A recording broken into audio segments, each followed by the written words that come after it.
ഇന്ന് എൻ്റെ പിറന്നാളാണെന്ന് കണക്കൂട്ടിയതുണ്ടാവാം. ഇന്നലെ ഡിഫറൻറ്റ് ആർട്സ് സെൻറ്ററിൻ്റെ ഡയറക്ടർമാരിൽ ഒരാളായ മോഹനേട്ടനെ ഞങ്ങൾ വിളിക്കുന്നു മോഹൻകുമാർ. അദ്ദേഹം സിംഗപ്പൂരിലാണ്. പാസ് ഓഫ് ടൈം എന്ന പേരിൽ ഒരു കുറിപ്പ് എനിക്ക് വാട്സാപ്പിൽ അയച്ചു തന്നു.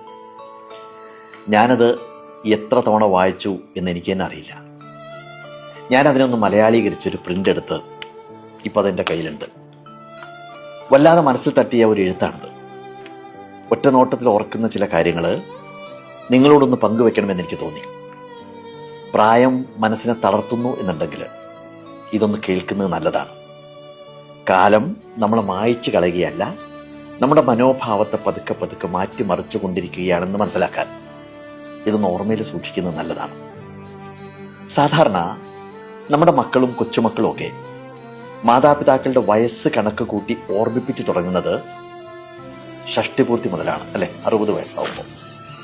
പിന്നെ സപ്തതി, അശീതി, നവതി, ആ ഓർമ്മപ്പെടുത്തൽ അങ്ങനെ തുറന്നുകൊണ്ടേയിരിക്കും. നിങ്ങൾക്ക് ഈ ഭൂമി വിട്ടുപോകാൻ ഇനി അധിക ദൂരമില്ല എന്നതിൻ്റെ ഓർമ്മിപ്പിക്കലാണത്. ഇനി ഞാൻ ഈ എഴുത്തിലേക്ക് വരാം. ഞാൻ ചില പോയിന്റ്സ് കുറിച്ച് വെച്ചിട്ടുണ്ട്. 60 വയസ്സ്, 60 ആവുമ്പോൾ ഒരാൾ അകൽച്ചയുടെ സൂക്ഷ്മത പതുക്കെ പതുക്കെ അനുഭവിച്ചു തുടങ്ങും. ഒരിക്കൽ അയാളുടെ ആശയങ്ങൾ കൊണ്ട് സജീവമായിരുന്ന മുറി, അയാളുടെ വീട് ഇപ്പോൾ അയാളുടെ അഭിപ്രായം ചോദിക്കേണ്ടാത്ത ഇടങ്ങളായിട്ട് തോന്നും. ഇതിനകത്ത് വിഷമിക്കാനൊന്നുമില്ല. അത് ജീവിതത്തിൻ്റെ ഒരു താളമാണ്. നമ്മുടെ സംഭാവനകൾ ഇത്രയും കാലം ആരുടെയൊക്കെയോ ഹൃദയങ്ങളിലും മനസ്സുകളിലും നാം പതിച്ചിട്ടതിൻ്റെ ബാക്കി പത്രമാണ് എന്ന് തിരിച്ചറിയേണ്ട കാലത്തിലേക്ക് നമ്മൾ കടന്നു എന്നർത്ഥം. അത്രയേ ഉള്ളൂ, അത്രയേ അതിന് കാണാവൂ. ഇനി 70 വയസ്സാണ്. 70 ആകുമ്പോഴേക്കും സമൂഹം തന്നെ മറന്നു പോകുന്നുണ്ടോ എന്ന് തോന്നി തുടങ്ങും. പുതിയ തലമുറ നമ്മൾ എന്തായിരുന്നു എന്നൊന്നും അംഗീകരിക്കാത്തൊരു കാലത്തിലേക്ക് കിടക്കുകയാണ്.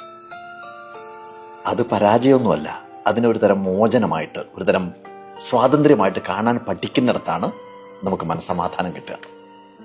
നമ്മുടെ ഉള്ളിലേക്ക് തന്നെ നോക്കാനും അഹംഭാവമൊക്കെ മാറ്റിവെച്ച് ഒരുതരം ശാന്തതയിലേക്ക് മാറി തുടങ്ങാനുള്ള സമയമാണത്. അതിനെ ഒരുതരം അനുഗ്രഹമായിട്ട് കാണാൻ കഴിഞ്ഞാൽ നമുക്ക് രക്ഷപ്പെടാം. 80 വയസ്സ്, 80ലേക്ക് എത്തുമ്പോൾ ഒപ്പമുണ്ടായിരുന്നവരെല്ലാം അവരുടെ തിരക്കിലൊക്കെ പെട്ട് കുറച്ചുകൂടി ഇങ്ങനെ അകന്നകന്ന് പോകുന്നതായിട്ട് അനുഭവപ്പെടും. മുഖവരുകളൊന്നും വേണ്ടാത്ത, അധികാരങ്ങളൊന്നും ഇല്ലാത്തൊരു കാലമാണിത്. പക്ഷേ അത് ചില തിരിച്ചറിവുകൾ നേടുന്ന കാലം കൂടിയാണെന്ന് തിരിച്ചറിയാൻ പറ്റണം. എവിടെയൊക്കെയാണ് യഥാർത്ഥ സ്നേഹം എന്ന് നമ്മൾ മനസ്സിലാക്കുന്നു. നമ്മുടെ മക്കൾ, നമ്മുടെ കൊച്ചുമക്കൾ, അവരെല്ലാം അവരുടെ ജീവിതവുമായിട്ട് മുന്നോട്ട് പോകുന്നു. പലരും തിരക്കിട്ട് ഓടുകയാണ്. നമുക്കെങ്ങോട്ടും പോകാനൊന്നുമില്ല. സ്നേഹത്തിലെ കപടതകളെല്ലാം മനസ്സിലായി തുടങ്ങുന്നൊരു കാലം. ഇനി 90ലേക്ക് എത്തി എന്നുണ്ടെങ്കിൽ അത്രയും കാലം വിയർപ്പ്, കണ്ണുനീര്, ചിരി, ഓർമ്മകൾ എന്നിവ ഉപയോഗിച്ച് നമ്മൾ എഴുതിയ അവസാനത്തെ അധ്യായത്തിൻ്റെ അരികിലെത്തി നിൽക്കുമ്പോൾ ഇത്രയൊക്കെയാണ് ജീവിതം എന്ന് അവസാനമായിട്ട് നമ്മൾ തിരിച്ചറിയും. ഒന്നുകൂടി ഈ ഭൂമിയിൽ ജനിക്കാനായെങ്കിൽ എന്ന് അതിയായിട്ട് നമ്മൾ ആഗ്രഹിക്കാൻ തുടങ്ങും. ഇങ്ങനെയൊന്നും ആയിരുന്നില്ല ജീവിക്കേണ്ടിയിരുന്നത് എന്നും, വെറുതെ നമ്മൾ നഷ്ടപ്പെടുത്തിയ സമയമെല്ലാം ഒന്നുകൂടി തിരിച്ചു കിട്ടിയിരുന്നെങ്കിൽ കുറെ കൂടി ഉജ്ജ്വലമായിട്ട് ജീവിക്കാമായിരുന്നു എന്നും മനസ്സിങ്ങനെ ആവർത്തിച്ച് പറഞ്ഞുകൊണ്ടേയിരിക്കും. പക്ഷെ നടക്കില്ല.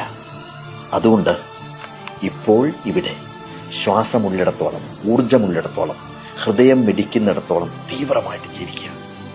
ഓരോ കൂടിക്കാഴ്ചകളെയും സ്നേഹിക്കുക, ഉറക്കെ ചിരിക്കുക.